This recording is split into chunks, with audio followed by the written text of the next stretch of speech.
Hello guys, मारू नाम छे खुशी राज्यगुरु અને હું લઈને આવી ગઈ છું આજે નવો વિડિયો તમારા માટે। તો આજે કાળી ચૌદસ છે, તો કાળી ચૌદસના આજે અમારા ઘરમાં દહીં વડા બને છે। તો ચાલો હું તમને દહીં વડાની રેસીપી બતાવું। તો આ છે અડદની દાળ, એને મેં સવારે આજે પલાળી રાખી હતી અને અત્યારે વાગ્યા છે 7, એટલે મેં આને 6 કલાક સુધી પલાળી રાખી હતી અને હવે ધોઈ અને આને પીલવા માટે રાખી દીધી છે। અને બીજું જોઈશે આમાં દહીં, ઈ પણ મેં આજે સવારે જ મેળવ્યું હતું। તો આ દહીં પણ આપણે દહીંવાળામાં દહીં લેવું હોય તો સવારે જ આપણે મેળવવાનું, એટલે એ દહીં છે ને એ મોરું થાય। દહીંવાળામાં ખાટું દહીં ના હાલે। પછી જોઈશે ખાંડ, પછી જોઈશે નમક, પછી જોઈશે ચટણી, પછી જોઈશે ધાણા જીરું અને પછી જોઈશે હિંગ અને ગાર્નિયર્સ માટે આપણે જોઈશે આ દાળ। તો આ દાળ મેં હવે મિક્સરના ખાનામાં લઈ લીધી છે અને હવે આપણે આને પીલી લેશું। તો આપણે આને ઘટ રાખવાનું છે, આને આછું નથી કરવાનું।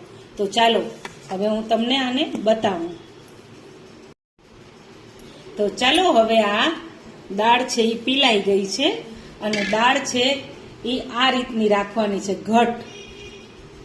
દાળ આ રીતની રાખી અને પીલવાની છે ને આ એક ખાનું દાળમાં મારે આ ગ્લાસ એક પાણી જોઈ ગયું। પાણીની સાઈઝ તમે જુઓ, આ નાનો ગ્લાસ છે, આ ગ્લાસ આખું આમાં જોઈ ગયું પાણી અને પછી આ દાળ પીલાણી છે। તો આ તમે વાત ધ્યાનમાં રાખજો।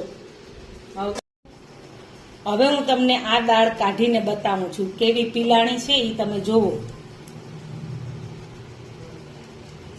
આને ઘટ જ રાખવાનું છે આ રીતનું, અત્યારે ઢીલું નથી કરવાનું, પછી આપણે ઢીલું કરી દઈશું। તો ચાલો ગાઈસ, આ મારું અડદની દાળ છે એ પીલાઈ ગઈ છે અને આ હવે આને છે ને એ એકદમ ફેટવાનું છે। 5 મિનિટ સુધી આને ફેટવાનું છે કે આ જ્યાં સુધી ફ્લફી ના થઈ જાય। તો ચાલો કઈ રીતે ફેટવાનું એ તમને હું બતાવું। આ રીતે ફેટવાનું છે।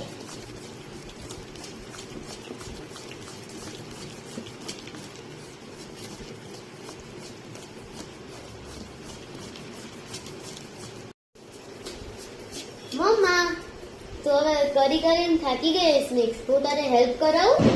ના દીકુ, તું થાકી જઈશ બેટા। નહીં થાકું, તુંય પછી થાકી જાય, હું તારે હેલ્પ કરાવી દઉં, લાવ ને। ચાલો બેટા, તારી એટલી ઈચ્છા છે તો તું કર।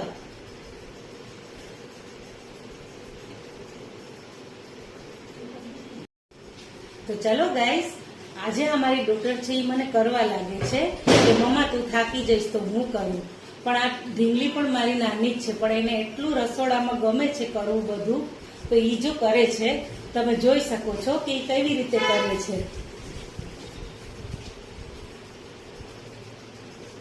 અને તમે જોઈ શકો છો કે એના હાથમાં કેટલું ભળે છે।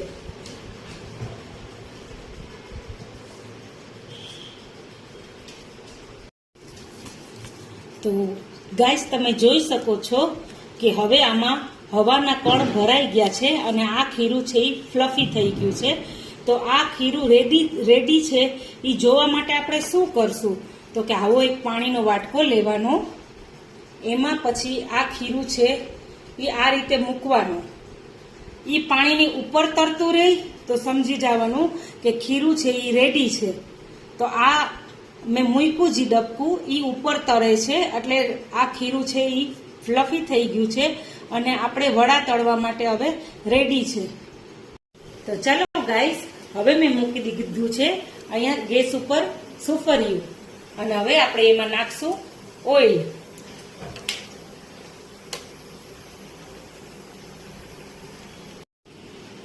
તો હવે આપણે આમાં નાખીએ છીએ આ નાની ચમચી 1 હિંગ, પછી આપણે નાખશું આમાં 1 ચમચી નમક। નમક છે એ સ્વાદ અનુસાર લેવાનું છે, કેમ કે તમારું ખીરું વધારે હોય ઓછું હોય એ પ્રમાણે લેવાનું છે। મારું ખીરું અત્યારે જાજુ છે એટલે મેં 1 ચમચી લીધી છે। પછી આપણે અહીંયા એક સાઈડ છે એ તેલ મૂક્યું છે અને આ છે એને આપણે મિક્સ કરી લેશું પાછું નમકને અને હિંગને। તો આ રીતે મિક્સ કરી લેવાની છે।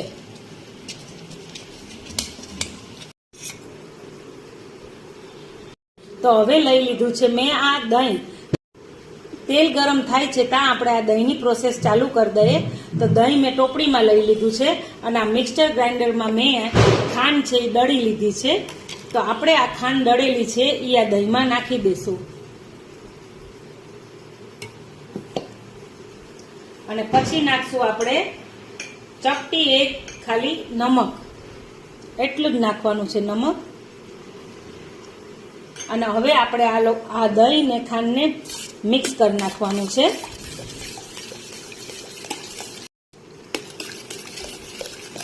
મિક્સ છે એ આ રીતે જ કરવાનું છે, બ્લેન્ડર કે નથી ફેરવવાનું. બ્લેન્ડર કે તમે ફેરવશો તો દહીં છે એ પાણી છોડશે.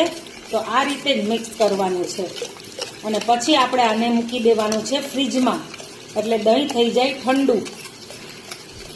તો ચાલો ગાઈસ, હવે આપણે આ તળવા માટે રેડી છે, પણ એ પહેલા આપણે આ અડધું પાવડું છે એ ગરમ તેલ લઈ અને આમાં આપણે નાખશું, એટલે આપણા વડા છે એ સોફ્ટ થશે. ગરમ તેલ નાખવાનું છે અને પછી આપણે આને હજી એકવાર ફેટીને પછી હવે આપણે તળશું. તો ચાલો ગાઈસ, હવે હું તળું છું એ તમને બતાવું. આ રીતે નાખવાના છે.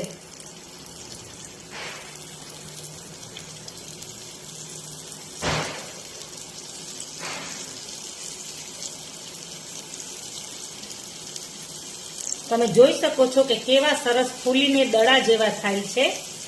અને જેમ બને એમ તમે વધારે ફેટો એટલે સરસ ફૂલીને દડા થાય. તો ચાલો હવે આપણે આને પલટાવશું. તમે જોઈ શકો છો મેં સ્પૂન લીધી છે પલટાવવા માટે.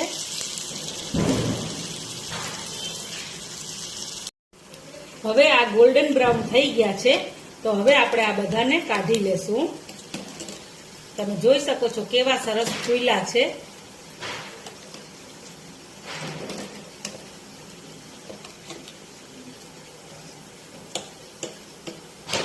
હવે આપણે એક આ બાઉલમાં પાણી લેવાનું છે, એમાં નાખવાની છે આ ધાણા ભાજી, પછી નાખવાનું છે એમાં થોડું નમક, પછી નાખવાની છે થોડી ચપટી એક હિંગ. આમાં હિંગ નાખશું એટલે એનો સ્વાદ બહુ સરસ આવશે. પછી આ પાણીને આ રીતે હલાવી અને હવે આપણે તળેલા વડા છે એ આમાં નાખી દેશું અને એને આપણે 1 મિનિટ માટે પાણીમાં રહેવા દેશું. તમે જોઈ શકો છો કે આ જો મારા બીજું ઘાણ પણ તરાઈ ગયું છે.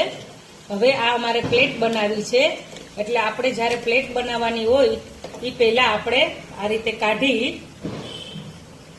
અને તેલ નિતારી સાવ. તમે જોઈ શકો છો કે સાવ આમ તેલ નિતારી લેવાનું છે.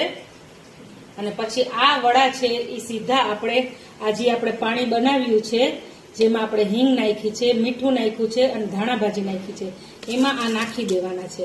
અને હવે આ વડાને આમાં રહેવા દેવાના છે 2 થી 3 મિનિટ સુધી. ચાલો, તો હવે આપણે આમાંથી કાઢી લઈએ છીએ અને આને કાઢવાના આ રીતે આમ દબાવીને સાઈડમાં આમ દબાવવાના, પછી પાણીમાંથી કાઢવાના, પાછું આ રીતે આમ કરી અને સાઈડમાં દબાવવાના, પછી આ રીતે કરવાના, આને આ દબાવી અને આ રીતે કરવાના છે. અને બધાને ગાઈસ તમને એક વડું બતાવું કે વડું કેવું થયું છે એ તમને બતાવું. તો તમે જોઈ શકો છો કે આ વડું હું તોડું છું તો કેવું જારીદાર અને સરસ છે. જો એટલું સ્પોન્જી છે, એટલું પોચું અને સરસ રૂ જેવું છે કે મોઢામાં મૂકો તો તમને મજા પડી જાય. તો હવે તમે જોઈ શકો છો કે આ વડા મેં પાણીમાંથી કાઢી લીધા છે. હવે હું આમાં નાખું છું દહીં.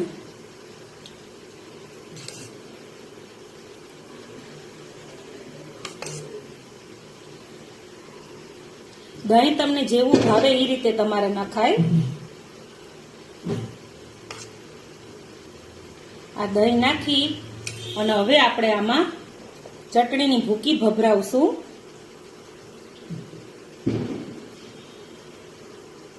પછી આમાં આપણે ધાણા જીરું ભભરાવશું. અને ગાઈસ આમાં આપણે હવે દાડમ ભભરાવશું. આની ઉપર ગરમ મસાલો પણ પડે છે. ગરમ મસાલો આમાં પડે છે, પણ અમારા ઘરમાં ગરમ મસાલો નથી ખવાતો. અને આમાં તમે ખજૂર આંબલીની ચટણી પણ નાખી શકો અને ગ્રીન ચટણી પણ નાખી શકો, પણ એ પણ અમારા ઘરમાં નથી ખવાતી, એટલે મેં આ રીતે જ સર્વ કર્યા છે. તો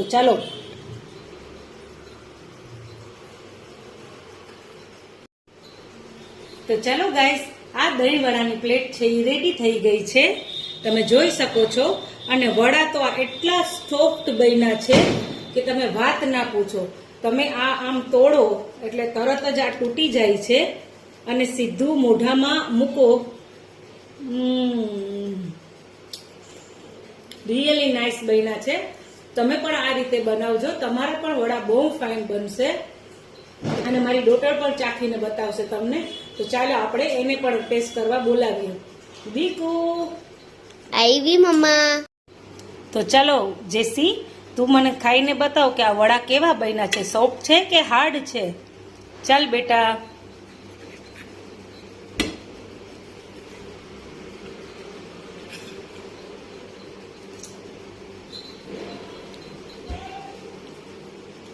વાવ મમ્મી, આ તો બહુ ડિલિશિયસ ને ટેસ્ટી છે અને આ બહુ સોફ્ટ છે. આ તો મસ્ત બન્યા છે મમ્મી. તો ચાલો ગાઈસ, હવે આપણે મળશું નેક્સ્ટ રેસિપીમાં. જય શ્રી કૃષ્ણ બધાને.